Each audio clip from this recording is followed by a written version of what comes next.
बच्चों। तो चलिए आज हमने जो पाठ पढ़े लोहड़ी का त्यौहार, इसका होमवर्क देख लेते हैं। तो सबसे पहले आपकी हिंदी की नोटबुक का होमवर्क देखते हैं। तो आपको हिंदी की नोटबुक में इसके शब्दार्थ और श्रुतलेख वो दिए हुए हैं व्याकरण टेक्स्ट बुक में परिवेश में पेज नंबर 105 में।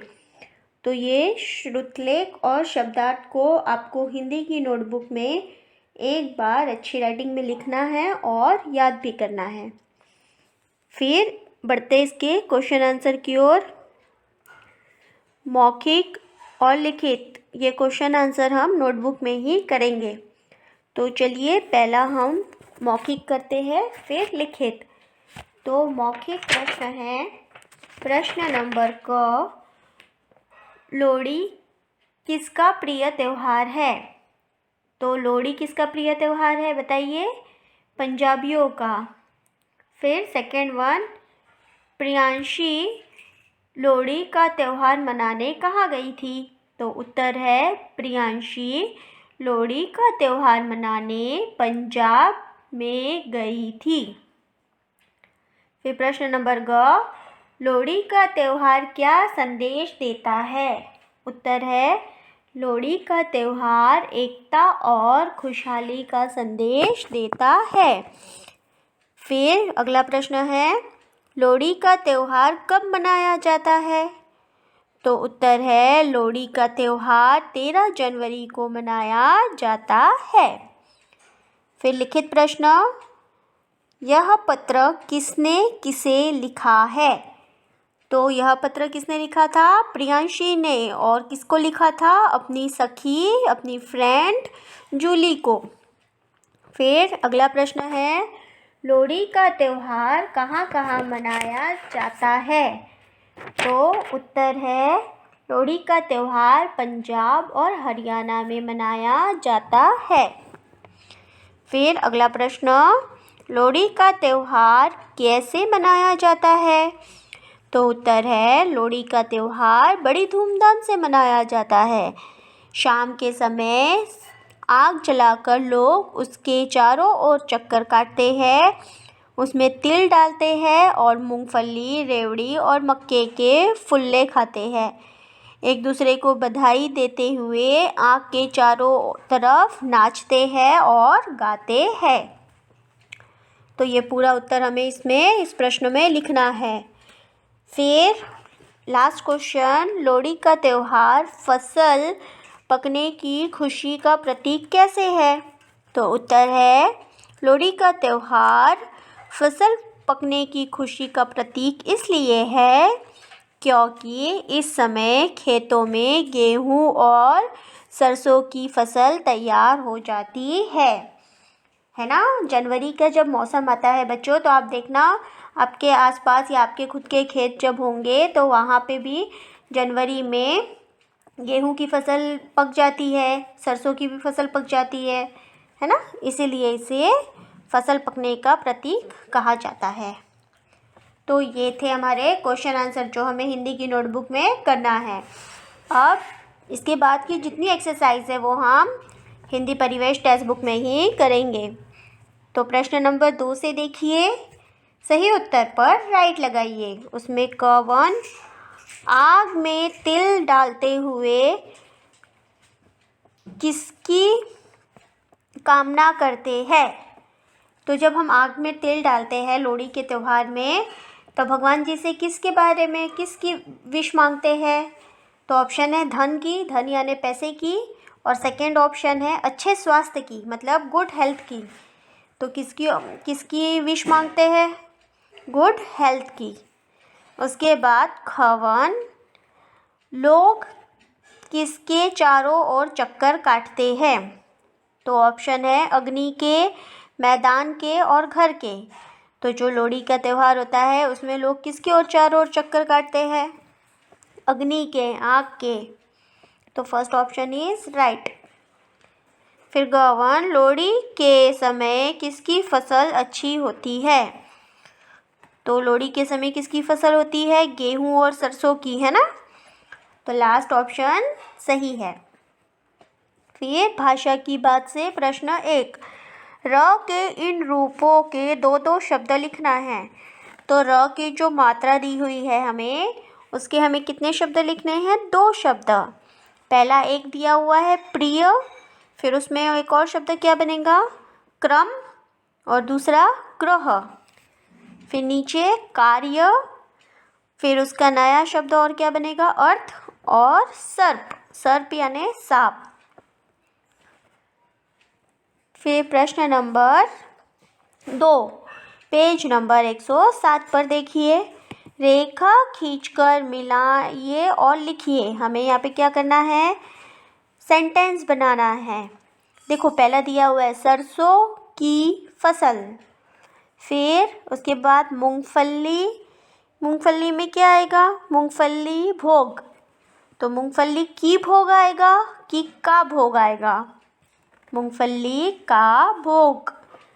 फिर शाम डैश समय, तो क्या आएगा? शाम के समय कि शाम की समय कि शाम का समय? तो क्या आएगा बच्चों राइट आंसर? शाम के समय। फिर लास्ट गोवा डैश सैर, तो राइट आंसर क्या आएगा? गोवा का सैर, गोवा के सैर या गोवा की सैर? तो राइट आंसर होगा गोवा की सैर।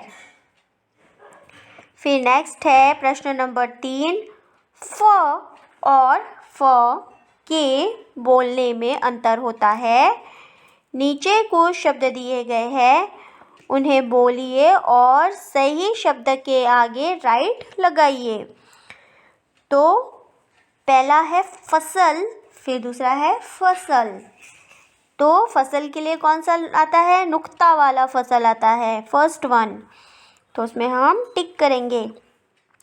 फिर खवन काफ़ी और काफ़ी, तो क्या आएगा? काफ़ी, सेकेंड वन नुक्ता वाला। फिर साफ और साफ, तो क्या आएगा? साफ, जो नुक्ता वाला लगा हुआ जिसमें नुक्ता का चिन्ह है वो वाला सही है। फिर फल या फल, तो क्या आएगा? फल, है ना? जो हम बहुत जल्दी से इजीली हम बोल देते हैं, उसमें हमें कोई जोर दे के बोलने की ज़रूरत नहीं होती। तो फर्स्ट वन जो फल है वो सही आएगा। फिर नेक्स्ट क्वेश्चन प्रश्न नंबर 4, ऋषि की मात्रा के 3 शब्द लिखिए। तो बच्चों आपको ऋषि की मात्रा पता है? सी, जो किसी भी वर्ण के नीचे लगता है, इंग्लिश के सी के जैसा होता है वो। उसमें पहला लिखा हुआ है गृह, फिर और 3 शब्द क्या होंगे? कृपा, क के नीचे लगेगी ऋषि की मात्रा तो बन जाएगा कृपा, फिर दृढ़ और फिर कृषि। ये तीनों शब्द के नीचे ऋषि की मात्रा लगती है। फिर नेक्स्ट है श या स, लिखकर शब्द पूरे करें। तो हमें यहाँ पे शब्द दिए हैं, उनका उच्चारण करके हमें देखना है कि उन शब्दों में श लगता है या स लगता है। तो पहला है खुशहाली, खुश, तो उसमें उच्चारण में देखिए श लगता है ना? फिर फसल, तो फसल, फसल बोलते हैं हम कि फसल बोलते हैं? स बोलते हैं ना, तो उसमें स लगेगा। फिर खुश, तो इसमें उच्चारण में कौन सा श आ रहा है? श, खुश। फिर सरसों, सरसों, तो इसमें कौन सा श लगेगा? स लगेगा, श नहीं लगेगा। सरसों। फिर वापस, वापस, इसमें भी स लगेगा, श नहीं लगेगा। फिर नेक्स्ट म लिखा हुआ है सिर्फ, और उसमें आ की मात्रा लगी हुई है, तो क्या बनता है? शाम, तो इसमें क्या आएगा? श आएगा।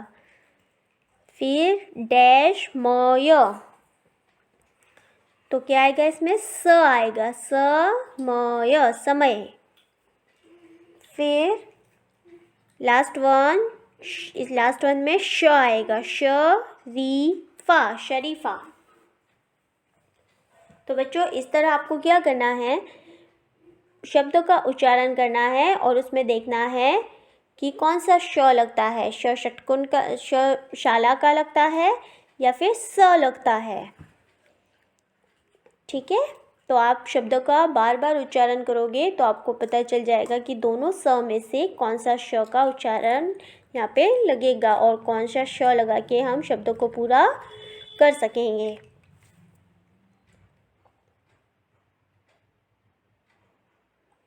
नेक्स्ट प्रश्न आपको दिया हुआ है, प्रश्न 6, है या है। एक है में बिंदी लगी हुई है, लिखकर वाक्य पूरे कीजिए। तो बच्चों ये दोनों है, आप बोलोगे दोनों है में अंतर क्या है? तो पहला जो है जिसमें बिंदी नहीं है उसका प्रयोग कहाँ होता है? एक वचन में, यानी कि यदि यह वाक्य में हमें पता चले कि वहाँ किसी एक के बारे में बात हो रही है तो वहाँ सिर्फ है लगता है। और ये जो बिंदी वाला है उसका प्रयोग कहाँ होता है? बहुवचन में, यानी किसी भी वाक्य में, किसी भी सेंटेंस में अगर बहुवचन के बारे में बात हो रही हो तो वहाँ पे है लगेगा और उसके ऊपर बिंदी लगेगी। ठीक है, तो यही हमें वाक्य को पढ़कर यहाँ पे है लगाना है। तो चलिए हम देखते हैं, पहला है रोहित पत्र लिख रहा है। तो बच्चों देखो यहाँ पे है लगा हुआ है जिसमें बिंदी नहीं है। तो जो रोहित है वो क्या है? एक ही लड़का है ना, तो यहाँ पे एक वचन हुआ। फिर सेकंड वन, लड़कियाँ खेल रही है। लड़कियाँ, तो लड़कियाँ क्या हुआ? बहुवचन है ना, तो यहाँ पे कौन सा है लगेगा? बिंदी वाला है। उसके बाद सेकंड वन, पेड़ पर तोते बैठे। तो यहाँ पे वाक्य पढ़ते ही हमें समझ में आ गया है कि एक पेड़ है उसमें बहुत सारे तोते बैठे हुए हैं। तो यहाँ पे कौन सा है लगेगा? जिसमें बिंदी लगी है वो वाला है लगेगा। फिर फोर्थ वन, घोड़ा दौड़ रहा है। तो यहाँ पे एक ही घोड़ा है तो कौन सा है लगेगा? First one. फिर लास्ट है क्वेश्चन, बच्चे पढ़ रहे हैं। तो यहाँ पे वाक्य पढ़ते ही हमें पता चल गया कि यहाँ पे कितने हैं बच्चे? एक से ज़्यादा, यानी बहुवचन है। तो यहाँ पे है लगेगा जिसमें बिंदी लगी है वो वाला। इस तरह आपको वाक्य को पढ़कर है का प्रयोग करना है।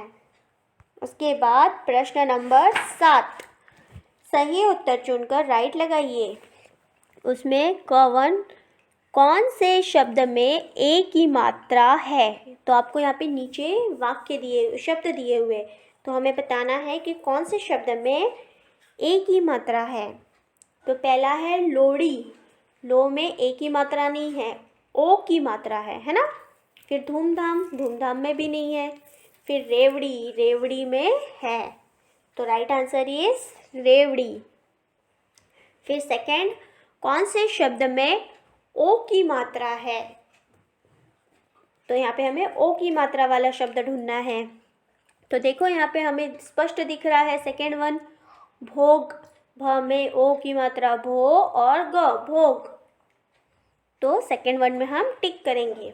फिर ग, कौन से शब्द में ई की मात्रा है? बड़ी ई की मात्रा, ठीक है। तो यहाँ पे भी हमें दिख रहा है लकड़ी, देखो लकड़ी में बड़ी ई की मात्रा दी हुई है, तो हम लकड़ी में बड़ी ई की मात्रा वाला जो शब्द है उसको हम टिक करेंगे। फिर प्रश्न नंबर 8, इन संयुक्त व्यंजनों से दो दो शब्द बनाइए।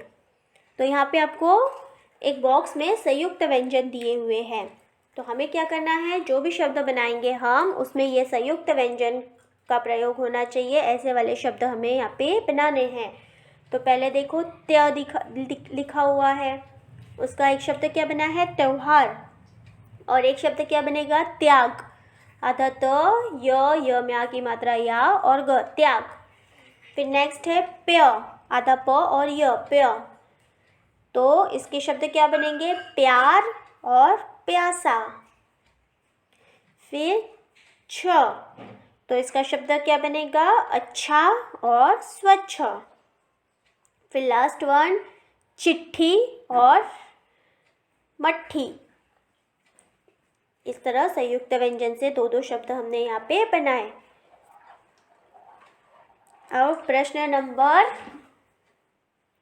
मूल्यपरक प्रश्न, पेज नंबर 108। हमारे त्योहार हमारे लिए क्यों जरूरी है? सही वाक्य पे राइट लगाइए। तो बच्चों यहाँ पे आपको कुछ सेंटेंस दिए हुए हैं, उसमें हमें पढ़ने हैं और जो भी सेंटेंस सही है उसके आगे हमें राइट लगाना है। ठीक है, तो फर्स्ट वन, त्योहारों से हमें आनंद मिलता है ना? ये बात बिल्कुल सही है। फेस्टिवल जब आते हैं तब हम बहुत खुश हो जाते हैं, तो इसके आगे हम क्या करेंगे? राइट लगाएंगे। फिर सेकेंड, मिलजुल कर त्यौहार मनाने से अपनापन बढ़ता है।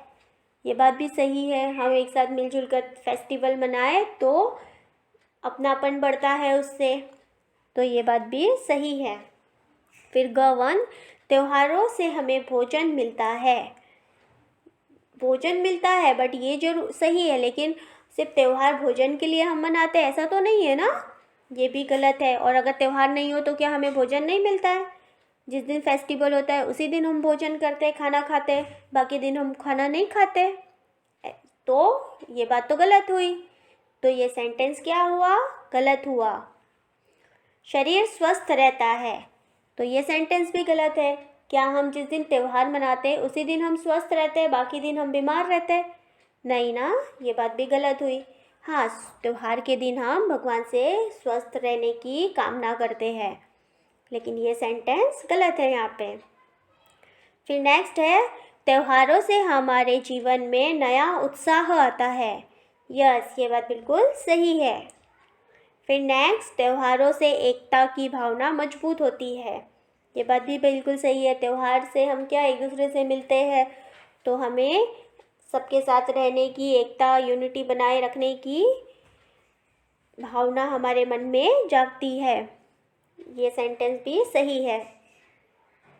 तो इस तरह सेंटेंस पढ़ के जो सही है उसके आगे सही और जो गलत है उसके आगे गलत का चिन्ह हम लगाएंगे।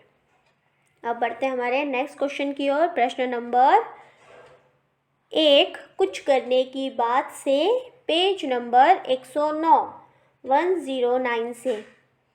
तो देखिए बच्चों, यहाँ पे आपको फेस्टिवल के चित्र दिए हुए हैं और एक बॉक्स बना है, उसमें इन फेस्टिवल के नेम दिए हुए हैं, इन त्योहारों के नाम है। तो आपको चित्र देखना है और उस बॉक्स में उस चित्र के नाम ढूंढकर उस त्योहार को सर्कल करना है। ठीक है, और ये कितने नाम है? 10 नाम है। तो ये आप सबको खुद ही करना है, और उसके बाद आप जो त्यौहार को सर्कल करोगे वो आपको नीचे देखो लाइंस दी हुई है, वहाँ पे उन त्योहारों को नाम भी लिखना है। तो ये आपको खुद ढूंढना है और इसको ये नाम भी आपको लिखना है। तो पहला कौन सा त्यौहार है? देखो, एक लड़की अपने भाई को राखी बांध रही है, तो उस त्यौहार को क्या कहते हैं? रक्षाबंधन। उसके बाद 10 मुंह वाला है रावण है, तो रावण को कौन से त्यौहार में मार के आए थे राम जी घर? दिवाली में। यस। फिर उसके बाद कृष्ण भगवान जी है, तो बांसुरी बजाते हुए, तो वो कौन सा त्यौहार हुआ? जन्माष्टमी। फिर उसके बाद 2 बच्चे कलर फेंक रहे हैं, तो वो कौन सा हुआ? होली, है ना? तो इस तरह आपको क्या करना है? सब चित्र देख के उनके नाम ढूंढना है और नीचे उनके नाम लिखने हैं। कुछ चित्रों के मैंने आपको नाम बताए, आप खुद ढूंढकर वहाँ पे लिखिए। तो ये था आज का आपका होमवर्क, और आपको इस चैप्टर को घर पे अच्छे से रीड करना है। तो आज के लिए बस इतना ही। धन्यवाद।